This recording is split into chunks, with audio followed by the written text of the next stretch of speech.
আমাদের দেশের গণমাধ্যম যে নিউজটা করছে, আমাদের দেশের গণমাধ্যমে নিউজ দেখে অনেকে ক্ষিপ্ত হয়েছেন, কিন্তু বিষয়টা হচ্ছে আমাদের দেশের গণমাধ্যম রেফার করছে ভারতের গণমাধ্যম দ্য হিন্দুকে। আবার ভারতের ওই গণমাধ্যম দ্য হিন্দু তারা আবার সাক্ষাৎকারটা কার থেকে নিছে? একসময় ইসকনের খুব আস্থাভাজন নেতা, আমি সরাসরি তাকে ইসকনের সাপোর্টার হিসেবে মনে করি, সাবেক শিক্ষামন্ত্রী মহিবুল হাসান চৌধুরী নওফেল একটা কি বলে যে আপাদমস্তক, আমার কাছে মন্ত্রী লেভেলে, এটা শেখ হাসিনার সরকারি কিছু মানুষ এমন এমন জায়গায় বসছিলেন যে এগুলার কারণে কিন্তু আসলে মানুষের কাছে বিতর্ক তৈরি হয়েছে। আচ্ছা, তো সেই নওফেল সে আপনার দ্য হিন্দুর কাছে একটা বক্তব্য দিয়েছেন। আমাদের ক্যাপশন টাইটেল ঠিকই আছে, যেভাবে তিনি দেশ ছাড়তে চেয়েছিলেন। 5ই আগস্ট আমরা যে দৃশ্য দেখছি, দৃশ্যটা এরকম হবার কথা ছিল না, অন্যরকম হওয়ার কথা ছিল। তো কিরকম হওয়ার কথা ছিল?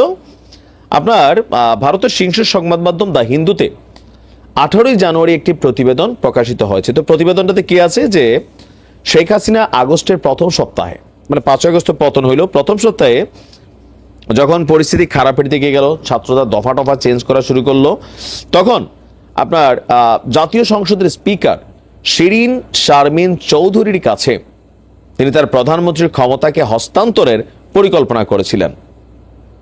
একই সময়ে পরিস্থিতিকে শান্ত করতে বা স্থিতিশীল করতে মাঠে ছিল বাংলাদেশ সামরিক বাহিনী।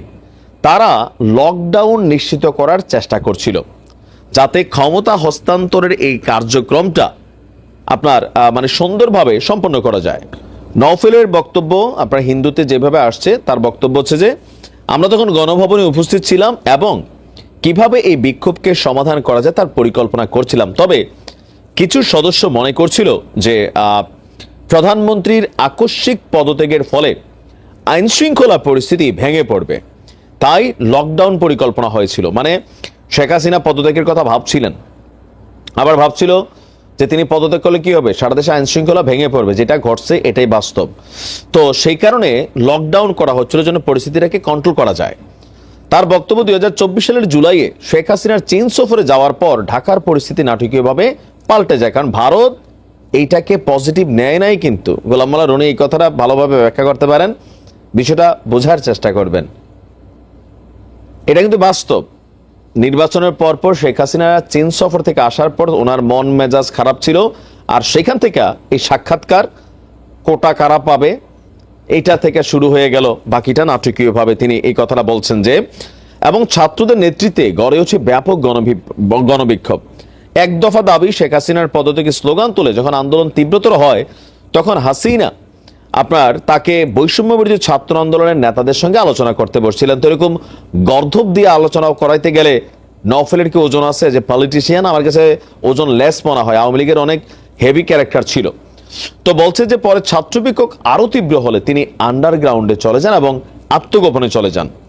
নওফেলের দাবি বাংলাদেশের ভবিষ্যৎ এখন অনেকটাই নির্ভর করছে আপনার ডক্টর মোহাম্মদ ইউনূসের নেতৃত্বাধীন অন্তর্বর্তী সরকারের প্রতি ডোনাল্ড ট্রাম্পের মনোভাবের উপর। এগুলো থেকে বের হইতে হবে বাবা। কেউ তোমরা ভারতের তাবেদারি করো, কেউ পাকিস্তানের তাবেদারি করো, ক্ষমতায় না থাকলে আমেরিকার গোষ্ঠী উদ্ধার করো, মানে আমেরিকার প্রতি ভক্ত হও, ক্ষমতায় থাকলে আমেরিকার গোষ্ঠী উদ্ধার করো। এইসব রাজনৈতিক বক্তব্য নওফেল তোমাকে ছাড়তে হবে। বাংলাদেশের মানুষ দেখিয়েছে বাংলাদেশের রাজনৈতিক প্রেক্ষাপট কি হবে, বাংলাদেশের মানুষ নিশ্চিত করে, কোনো বিদেশি শক্তি না। হইতে পারে কোনো মেটিকুলাস প্ল্যান, সো যে কোনো কিছু একটা প্ল্যানের মধ্যে হয়। এখানে মোট কথা হচ্ছে যে শেখ হাসিনা কিন্তু যাওয়ার পর বেশ কয়েকটা বক্তব্য দিচ্ছেন, সেখানে তিনি বলছিলেন যে তার আসলে পালানোর কোনো ইচ্ছা ছিল না, পদত্যাগ করার জন্যই সবকিছু পরিস্থিতি। কিন্তু হঠাৎ করে এমন এক পরিস্থিতি তৈরি হলো যে 5 মিনিটের মধ্যেই বা আধা ঘন্টার সময়ের মধ্যেই সবকিছু আসলে কিভাবে কি জানি হয়ে গেল। তিনি দেশ ছেড়ে পালাতে চান নাই, বাট সিচুয়েশনটা এমন ছিল যে সেনাপ্রধান বলছিলেন যে আপনি যদি এখানে থাকেন তাহলে আমরা প্রোটোকল দিতে পারবো না, আর এই পাবলিক মাইরা ফেলবে। তিনি যদি থাকতেন মাইরা ফেলতো, এটাই বাস্তব। আর সেই ভয়টাই কাজ করছে, যার কারণে ফাইনালি বোনের কথা বা ছেলের কথা তিনি ভারতে আশ্রয় নিয়েছেন বা বাংলাদেশ থেকে পালিয়ে ভারত চলে গেছেন। এখন আপনার এই মুহূর্তে এই তথ্যগুলা বিভিন্নভাবে আবার আমরা দেখছি যে আপনার সামনে আসছে। তো আসলে কি যাই হোক, ভালো থাকুন। আসসালামু আলাইকুম।